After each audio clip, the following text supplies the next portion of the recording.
ప్రతి ఒక్క స్కూల్లో మీ దగ్గర చదువు ఆ పిల్లల యొక్క తల్లిదండ్రుల నెంబర్లు మీ దగ్గర ఉంటాయి. మీరు ఎందుకు వాళ్ళకి ఫోన్ చేయరు? ఫీజు కట్టకపోతే మీరు చేయాల్సింది పిల్లల తల్లిదండ్రులకి. ఆ అబ్బాయి సరిగ్గా చదవకపోతే చేయాల్సింది పిల్లల తల్లిదండ్రులకి.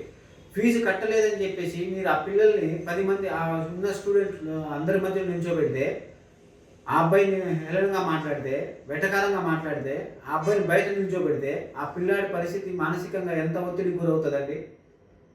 ఆ అబ్బాయి చదవాలనిపిస్తుందా? ఎగ్జామ్స్ రానివ్వరు. ఎగ్జామ్స్ రాస్తుంటే పేపర్ లాగేసుకోవడం కొన్ని స్కూళ్ళలో మనం విన్నాం. ఎగ్జామ్స్ రానివ్వకుండా ఎగ్జామ్స్ టైంలో బయట నిల్చోబెడతారు. ఫీజు కట్టలేదని చెప్పి ఇంటికి పంపించేస్తారు. మీ దగ్గర ప్రతి ఒక్కరి తల్లిదండ్రుల నెంబర్ ఉంటుంది కదా, ఆ నెంబర్లో ఫోన్ చేయొచ్చు కదా. పోనీ ప్రతి ఒక్క స్కూల్లో కావాల్సిన అన్ని సదుపాయాలు ఉన్నాయా? ఆంధ్రప్రదేశ్లో 80% స్కూల్స్కి 80% స్కూల్స్కి ఏ విధమైన సదుపాయాలు సరిగా ఉండవు. కాంపౌండ్ వాల్ ఉండదు, ప్లే గ్రౌండ్ ఉండదు, ఏమీ ఉండవు, వాష్రూమ్స్ కరెక్ట్గా ఉండవు. ఏమీ లేకపోయినా మీకు పర్మిషన్స్ వచ్చేస్తాయి.